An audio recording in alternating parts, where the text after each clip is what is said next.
जय हिंद दोस्तों। आज हम लोग बहुत इम्पोर्टेंट टॉपिक देखेंगे, congestive heart failure. Congestive heart failure क्या है, इसके बारे में हम लोग थोड़ा जानेंगे और इसमें इस कंडीशन में कौन सी ड्रग हम यूज करेंगे। आप लोग देखे होंगे कि ये जो जनरेशन चल रही है इस समय काफ़ी हार्ट अटैक आते हैं, काफ़ी लोगों की डेथ हो गई है हार्ट अटैक से। ठीक, तो इस कंडीशन में पेशेंट अगर कोई बाय द वे आदमी कोई हमें दिख रहा है, वो अगर हार्ट पकड़ रहा है और उसके हार्ट में काफ़ी पेन है, तो वहाँ पे हमें कौन-सी दवा यूज़ करना चाहिए और कौन-सी दवा हमारे लिए बहुत ही बेहतर बेहतर रहेगा जिससे हम उस पेशेंट की जान बचा सकें। ठीक है? सीपीआर तो सबको पता ही है, ठीक है? सीपीआर किस कंडीशन में देते हैं, ये भी आपको पता होना चाहिए। और जो सीएचएफ है, ठीक है? कंजस्टिव हार्ट फेलियर, जिसको हम आल्सो नोन एज एचएफ यानी हार्ट फेलियर के भी नाम से जानते हैं, ठीक है? तो देखेंगे कि हमारा जो सीएचएफ है वो है क्या? तो सीएचएफ जो हमारा होता है, इसका मतलब होता है कि जो हमारा हार्ट है, ठीक? ये ब्लड का सप्लाई करता है हमारे सारे बॉडी के पास, टिश्यू के पास, सेल्स के पास। तो उस कंडीशन में क्या होता है कि जब जितने अमाउंट में हमारी बॉडी को ब्लड मिलना चाहिए यानी ऑक्सीजन मिलना चाहिए, अगर उतना हमें हमारी बॉडी को नहीं मिल पाता है, तो उस कंडीशन में क्या होता है, सीएचएफ की समस्या होने लगती है। तो सीएचएफ नॉर्मली है कि जो हार्ट जब फेल होता है, ठीक है? तो जितना रिक्वायरमेंट है यानी जो सफिशिएंट अमाउंट चाहिए बॉडी को, वो पूरा नहीं हो पाता है। इस कंडीशन में हार्ट फेल होने के अधिकतम चांस रहते हैं, ठीक है? और इसमें जो हमारा होता है, जो हमारी आर्टरी होती है, ठीक है? हमारी जो आर्टरी होती है, इसको हम लोग कोरोनरी आर्टरी बोलते हैं। इसमें क्या होता है, इसकी जो आर्टरी होती है हार्ट की, वो बहुत नैरो हो जाती है, ठीक है? अगर आप कहें तो उसमें कोलेस्ट्रॉल लेवल इंक्रीज हो जाता है, जिससे हमारी जो आर्टरी है वो नैरो हो जाती है, जिससे ब्लड फ्लो आसानी से नहीं हो पाता है, जिससे सीने में दर्द होने लगती है, पसीने छूटने लगते हैं। तो ये सब सारे उसके सिम्पटम्स हैं, ठीक? ये हो गया। और हम देखेंगे और किस कंडीशन में सीएचएफ हो सकता है। यदि कोई बीपी का पेशेंट है, हाई बीपी का, हाई ब्लड प्रेशर की समस्या है उसको, उस कंडीशन में अगर बीपी आपकी 120/80 होती है नॉर्मल, अगर इससे आपकी बीपी बहुत ज़्यादा बढ़ जाती है, तो उस कंडीशन में भी हार्ट फेल होने के चांसेस बढ़ जाते हैं, ठीक है? तो उस कंडीशन में हम कौन-सी दवा प्रेफ़र करेंगे, कौन-सी दवा पेशेंट को देंगे, जिससे हम एक पेशेंट की जान बचा सकें? तो आइए देखते हैं और देख लेते हैं ये जो हमारा सीएचएफ है कितने टाइप का होता है। तो जो हमारा सीएचएफ है ये 4 टाइप का होता है।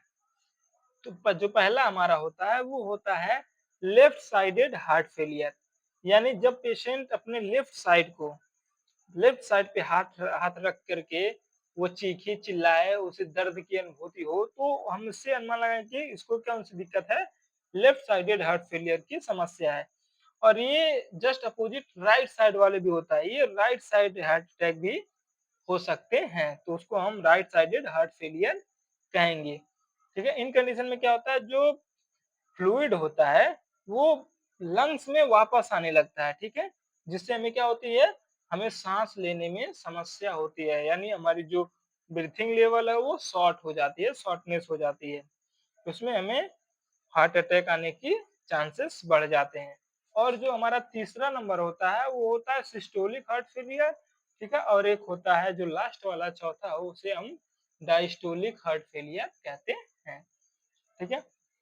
तो इनके जो सिम्पटम्स हैं इसमें क्या हो सकते हैं, इसमें फैटिग्यू यानी होता है कि इस कंडीशन में पसीने बहुत छूटते हैं, यानी अगर किसी पेशेंट को बहुत ज़्यादा पसीने आ रहे हैं और उसको चक्कर आ रहा है, उसको साँस लेने में समस्या हो रही है, सीने में दर्द हो रहा है, तो ये सारी जिस कंडीशन अगर हो, ये सारे सिम्पटम अगर आपको किसी पेशेंट के अंदर दिखे, किसी ह्यूमन के अंदर या मानव के अंदर दिखे तो उससे हमें अनुमान लगा लेना चाहिए कि हो सकता है इनको हार्ट अटैक के थोड़ा दौरा पड़ा हो, हार्ट अटैक के थोड़े सिम्पटम्स हैं। तो उस कंडीशन में हमें कौन सी दवा देनी है?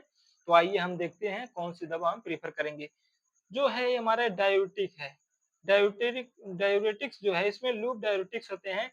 इसमें हम लोग ज़्यादातर जो यूज़ करते हैं फ्यूरोसेमाइड। आप लोग देखे होंगे कि जो एंटी हाइपरटेंशन पढ़े होंगे तो उसमें फ्यूरोसेमाइड बहुत लोगों को चलता है या फिर चलता है टोरसेमाइड। ये 2 बड़ी इंपॉर्टेंट ड्रग होती हैं। ये जनरली आपको देखने को मिलेंगी। ठीक है? और डाययूरेटिक का ही टाइप्स है एक थायाज़ाइड डाययूरेटिक्स। इसमें क्या चलता है? इसमें चलता है क्लोरथायाज़ाइड चलता है या तो फिर हाइड्रोक्लोरोथायाज़ाइड। आप लोग मेडिकल के स्टूडेंट होंगे, नर्सिंग के स्टूडेंट होंगे तो आप लोग देखे होंगे जो हाइड्रोक्लोरोथायाज़ाइड है ये डाययूरेटिक्स ही क्लास की ड्रग होती है। ठीक है? इसमें क्या होता है? इसमें डाययूरेटिक्स मीन्स पेशाब का मात्रा बॉडी में बढ़ जाना जिससे बार-बार पेशेंट को बाथरूम लगेगा, ठीक है? उसमें क्या होगा जो उसमें इलेक्ट्रोलाइट होते हैं, सोडियम यानी NaCl होता है, ये सब क्या होता है शरीर से बाहर निकल जाते हैं जिससे हम बीपी को मेंटेन कर सकते हैं। नेक्स्ट जो हमारा क्या है? नेक्स्ट है एल्डोस्टेरोन एंटागोनिस्ट। इसमें क्या हम देते हैं स्पाइनोलैक्टोन, ठीक है? ये बहुत इंपॉर्टेंट होती है, ठीक? अब हम देखेंगे जो सेकंड है हमारा क्लास का ड्रग है वेसोडाइलेटर। इसमें हमारा आर्टेरियर होता है और वेनोडाइलेटर मतलब आर्टरी को डायलेट करने का काम और वेन्स को डायलेट करने का काम करता है। इसमें हमारा एससी इनहिबिटर है। एससी इनहिबिटर आप लोग एंटी हाइपरटेंशन में पढ़े होंगे इनहेलोप्रिल, लिस्नोप्रिल, रैमोप्रिल, ट्रेंडोप्रिल, ठीक है? फोस्नोप्रिल, ये सारी हमारी एससी इनहिबिटर्स हो गई। ये सब एंटी हाइपर में भी आपको मिलेंगी और सीएचएफ में भी मिलेगी। एंटी एरिथमिक में भी आपको ये सारी ड्रग मिलेंगी, ठीक? अब देखेंगे एंजियोटेंसिन रिसेप्टर ब्लॉकर जिसको एआरबीएस बोलते हैं। तो एआरबीएस हमारे में क्या होता है लोसर्टान और टेलमिसर्टान। टेलमिकाइन 40 mg आता है, टेलमाकाइन, टेलिक्वेरा 40, टेलिक्वेरा एएम आता है। टेलिक्वेरा एएम में जो होता है टेलमिसर्टान होता है और एम्लोडिपिन, ठीक है? ये 2 कंबाइन होते हैं, ठीक? एम्लोडिपिन जो हमारा होता है कैल्शियम चैनल ब्लॉकर होता है, ठीक है? तो टेलमिसर्टान और लोसर्टान हम लोग ज़्यादा यूज़ करते हैं। और आप लोग को देखने को भी मिला होगा अगर मेडिकल सूचना देखेंगे टेलमाकाइन के नाम से आता है, टेलक्योरा के नाम से आता है, टेलमाकाइन 40 एएम के नाम से आता है, ठीक? और डायरेक्ट रेनिन इनहिबिटर्स मतलब जो किडनी को ही टारगेट करे। रेनिन मीन्स होता है किडनी, ठीक है? जो डायरेक्ट किडनी को टारगेट करने वाली ड्रग होती है वो होती है हमारी एलिस्केरिन, ठीक है? एलिस्केरिन होती है सोडियम नाइट्रोफ्यूरोसाइड्स। ये हमारी क्या होते हैं? डायरेक्ट रेनिन इनहिबिटर, रेनिन को ही इनहिबिट कर देती है, ठीक?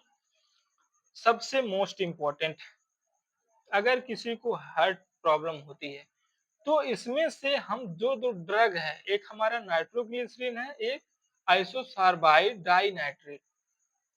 ये जो देखे होंगे ये आपको जो ड्रग दिखती है एकदम हार्ट के शेप में ही दिखती है, ठीक है? हार्ट के शेप में दिखती है जिससे आप ये जान सकें कि ये हार्ट में चलने वाली दवाएं हैं। हार्ट अटैक में, हार्ट फेल में, ठीक है? इन सब में ये दवा चलती है। जो ये आइसोसार्बाइड है, ठीक? हमारा जो आइसोसार्बाइड है इसको सॉर्बिट्रेट, ठीक है? सॉर्बिट्रॉल 5G के नाम से भी ये मार्केट में मिलता है। ये इसका ब्रांड नेम होता है, पेटेंट नेम है जिसका फुल फॉर्म फार्मूला होता है आइसोसार्बाइड डाइनाइट्रेट। ये सबलिंगुअल दिया जाता है, ठीक है? ध्यान रखिएगा ये सबलिंगुअल दिया जाता है यानी जिह्वा के नीचे, जीभ के नीचे इस ड्रग को रख दिया जाता है और ये अपना एक्शन शो करता है जिससे पेशेंट को काफी रिलीफ मिलता है जिसको हम उसकी जान को बचा सकते हैं, उसकी जान को हम सेव कर सकते हैं। और या तो नाइट्रोग्लिसरीन भी ये भी सबलिंगुअल ही दिया जाता है। तो ये क्या करते हैं वेनोडाइलेटर का काम करती हैं, ठीक है? जो हार्ट फेलियर में बहुत ही मोस्ट इम्पोर्टेंट रोल निभाती हैं आइसोसार्बाइड। अगर कभी भी आपको ऐसे कोई पेशेंट दिखे या कोई आदमी दिखो तो तुरंत मेडिकल से आप उसको सार्बिट्रॉल 5 mg ला करके दे देंगे तो उसको पेशेंट की आप जान बचा सकेंगे, ठीक है? तो ये हमारा सबसे इम्पोर्टेंट था। आर्टेरियोल डायलेटर क्या आता है? हाइड्रोजीन होता है, मिनॉक्सिडिल होता है, निकोडिल होता है, ठीक है। और अब हम देख लेंगे क्या है हमारा बीटा एडरेनर्जिक ब्लॉकर क्या है, ठीक है। इसमें हमारा मेटोप्रोलोल होता है और केरविडोल होता है, बिसोप्रोलोल होता है, ठीक है। इसमें हमारा क्या होता है सिम्पैथोमिमेटिक एमीन्स में डोपामिन होता है, डोबुटामाइन होता है। एक होता है कार्डियोग्लाइकोसाइड, इसमें डिजॉक्सिन होता है, ठीक। ये भी बहुत इंपॉर्टेंट ड्रग होती है। इसको आपको फार्माकोलॉजी और फार्माकोग्नोसी में दोनों में पढ़ना, डिजॉक्सिन और डिजिटॉक्सिन, ठीक है। 2 ड्रगें होती हैं जो कार्डियोग्लाइकोसाइड्स के क्लास के अंदर आती हैं, ठीक। तो हम लोगों ने देख लिया, ये हमारा बहुत इंपॉर्टेंट चैप्टर था जो जिसको हम लोगों ने कवर किया, ठीक है। अगर वीडियो आपको अच्छी लगी है तो लाइक करें, शेयर करें, सब्सक्राइब करें और ज़्यादा से ज़्यादा दोस्तों को अपने शेयर करें, ठीक है। क्योंकि ये चीज़ें सबको पता होनी चाहिए, ठीक। बहुत-बहुत धन्यवाद। Thank you.